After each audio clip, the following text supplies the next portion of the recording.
Hey everybody, it's Dr. Wood, and today we're covering Chapter 10, or Parenteral Dose Calculations. And so when we're talking about parenteral medications, this basically means anything we're giving intramuscularly, subcutaneously, intradermally, just kind of underneath the skin, or intravenously.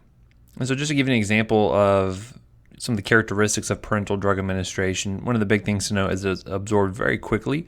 So whereas with an oral medication, it may take 30 minutes, an hour before the effects really kick in, for parenteral medications, it tends to be much faster, especially if you inject something IV. It's into the central blood supply extremely quickly. It's going to be kicking in very fast.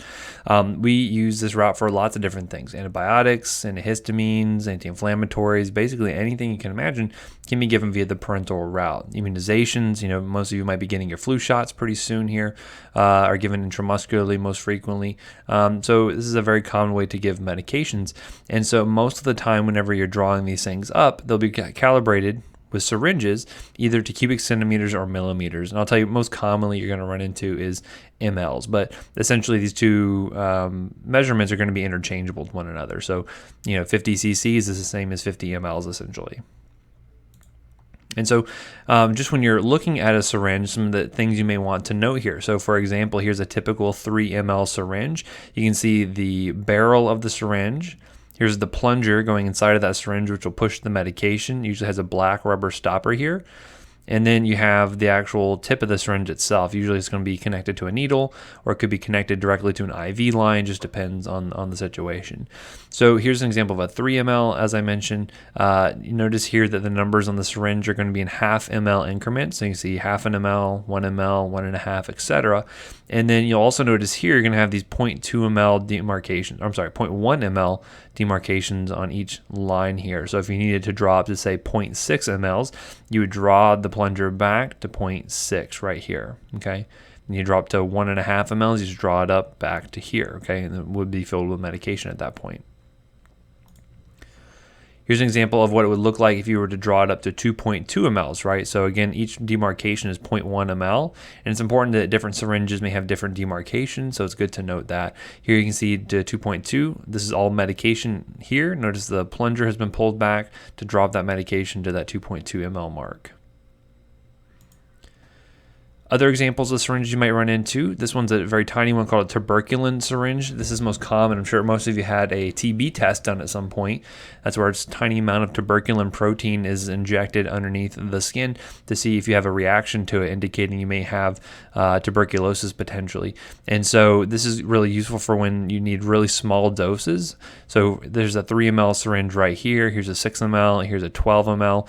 Here you can see this is for doses usually less than 1 ml. And each demarcation here, you can see 0.2, 0.3, 0.4, all there, and then each of those tiny lines in between that are actually calibrated to 0.01 ml. So a very tiny amount that you're actually able to differentiate there. Very tiny amounts of volume you can draw up into that size syringe. Notice here it would be more difficult to measure a very small dose because the demarcations are not so easily laid out versus if you were to use a tuberculin syringe.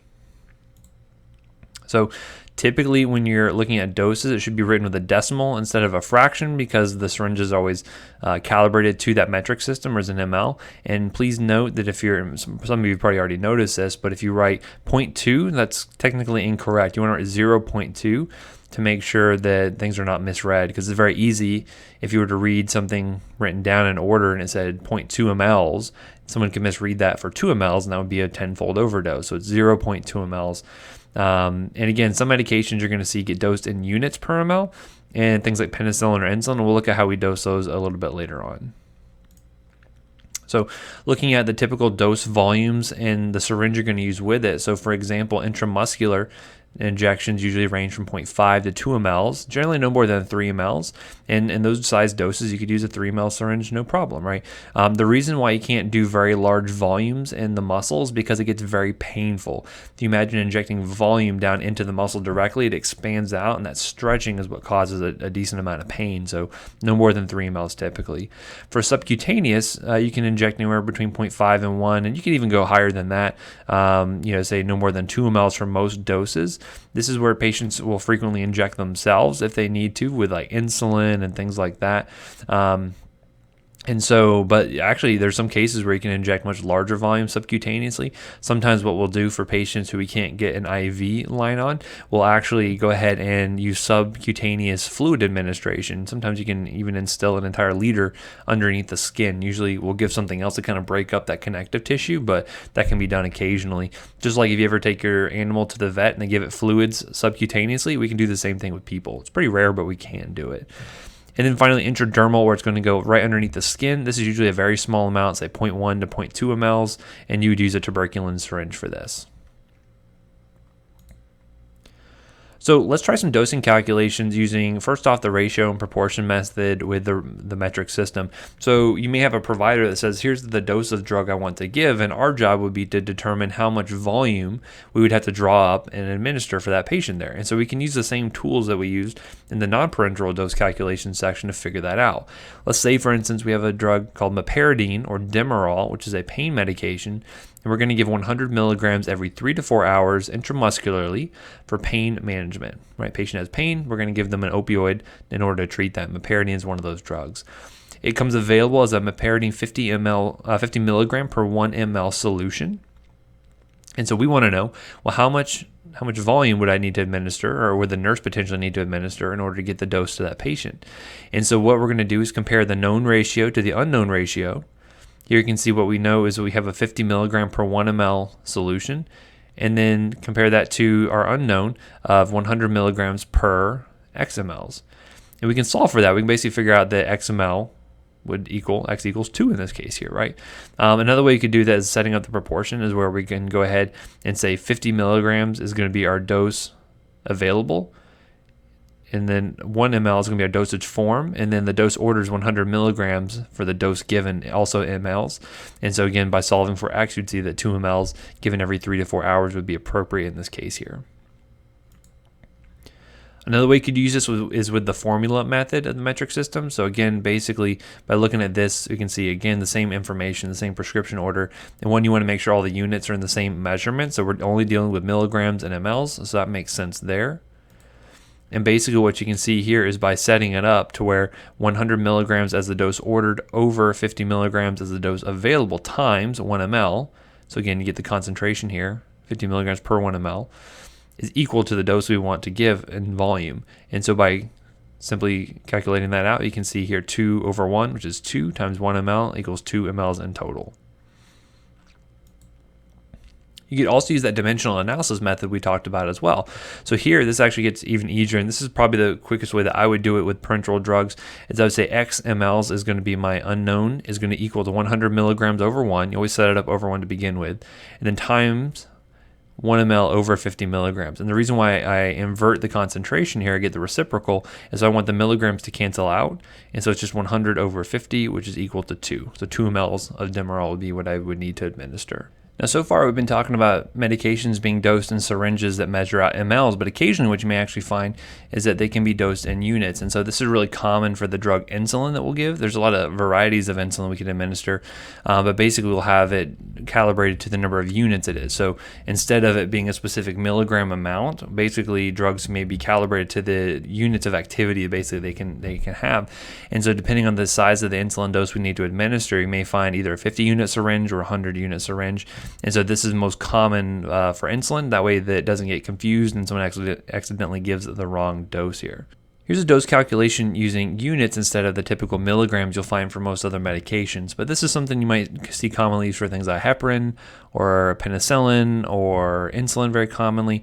And so again, we're just going to sub out the unit of milligrams for units essentially. And so what we have ordered here is going to be penicillin G, 200,000 units IM, so intramuscularly. Available, what we have is penicillin G, 250,000 units per ml. And so we have this known proportion here, and we want to figure out what our unknown is. How many mLs do we need to administer in order to get the correct dose for this patient here? Well, one of the things we can do first off is just get rid of all these extra zeros here. So since we can go ahead and cancel out 4 of these zeros, this will make it a lot easier. 25 and 20 is a lot easier to deal with than 250,000 and 200,000, right? So basically we have 250,000 units drug administered per 1 ml, right? The drug available, I should say. And then we have our 200,000 units of the dose ordered to the dose we want to actually give, which is the volume. And again, solving for x, we basically just divide this out, and 25 or 20 divided by 25 is 0.8. And so basically to get the correct dose of penicillin G, it would be 0.8 mLs. Okay. You can do the same thing using the formula method here. So again, dose ordered over dose available times the dosage form equals the dose given. Looking at this, you put 200,000 units over 250,000 units times 1 ml. So basically just 20 divided by 25. Once the zeros cancel out, and you still get the same answer of 0.8 mLs intramuscularly. And also the dimensional method will work here additionally. So again, putting 200,000 units as the dose ordered over 1 times 1 ml over 250,000 units, so basically canceling these out. Now, if you recall, I remember me saying that U is typically not a preferred acronym or abbreviation, I should say. So I always use units. Again, this is just from a book, so I'll forgive them for making an incorrect abbreviation, but I will not allow you to do the same because it's good practice just to write out units. Let's say we want to figure out a heparin dose in units. You have a patient receiving heparin via tuberculin syringe, which again is a very small volume, usually less than 1 ml. And so here we're going to find that our dose ordered is heparin 2,500 units, and the available medication we have is heparin 10,000 units per ml. And we want to calculate the right amount of volume we need to administer to that patient. And here you can see by setting it up in terms of our proportions, we have 10,000 units as the dose available over 1 ml, which is the dose form. And then 2,500 units as the dose ordered for X number mLs of dose given. And so again, by basically dividing this out and getting basically 25 divided by 100, you'll end up getting the heparin is going to be 0.25 mLs. We can do the same thing using the formula method. Again, looking at here, it's just going to be 25 divided by 100, so a quarter ml or 0.25 ml is going to be appropriate.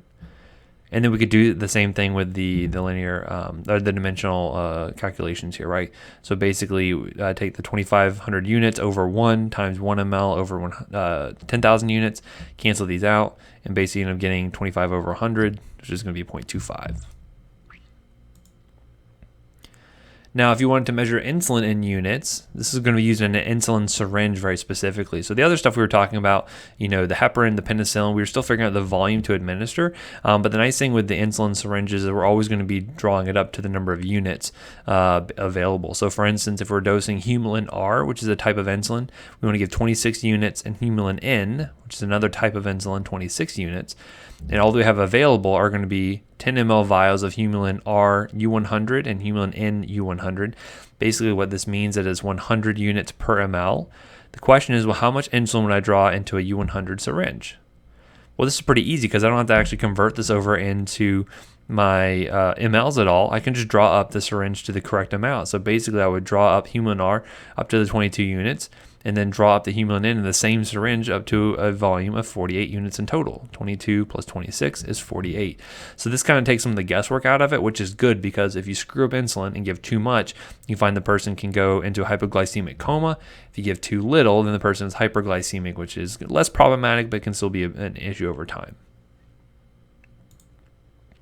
So just as a review, looking at the type of syringe, the volume capacity, the calibration, and what we typically use it for, you can see here, what do we have? Well, it looks like we have a very, very small syringe. We're going to call this a tuberculin syringe, right? 1 ml tuberculin syringe. The volume capacity is just 1 ml. Calibration, you can see here, is down to the 0.01 mLs. The big demarcations are going to be for the 0.2, 0.4, 0.6, 0.8, right? However, it's going to be 0.01 for all the rest of these. Okay. Typically used for intradermal and subcutaneous injections when the volume is really small, so like less than 1 ml.